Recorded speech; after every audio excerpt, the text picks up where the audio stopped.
চাঁদাবাজি করো কেন বেটা? জাতির জন্য বোঝা হয়ে গেলে কেন? মানুষের টাকা মেরে খাও কেন? জাতির জন্য বোঝা হয়ে গেলে কেন? জাতি কেন তোমাকে ঘৃণা করে? তোমাকে দেখলে থুতু ফেলে? কাপুরুষ, কাপুরুষের সন্তান কাপুরুষ, জাতির জন্য বোঝা হলে কেন? চাঁদাবাজি করো কেন বেটা? ভিক্ষে করে খাও। ভিক্ষে করে খাবা কেন? দিনমজুরি করে খাও।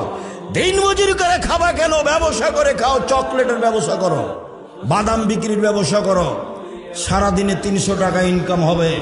চাঁদাবাজি করো কেন? জুয়াচুরি করো কেন? দাগাবাজি করো কেন? মানুষের ক্ষতি করো কেন? মানুষকে জেল হাজতে দাও কেন? মানুষকে অপমান করে কেন? মানুষকে ক্ষমতা দেখাও কেন? দলীয় দাপট দেখো কেন? কেন বলো? কাপুরুষের সন্তান কাপুরুষ কেন বলবা তুমি?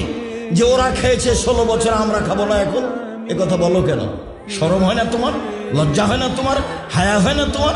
জাতির জন্য বোঝা তুমি। কি করতে পারো তুমি জাতির? কি করতে পারো? কি করতে পারো তুমি জাতির? জাতির ক্ষতি করতে পারো? তোমার বাপ ভালো মানুষ নয়, তোমার মা ভালো মানুষ নয়, তোমার অবস্থা এমন কেন? তোমার জন্য তোমার বাপ মা একটু কল্যাণ চায় না কেন? তুমি জাতির কাছে বোঝা কেন?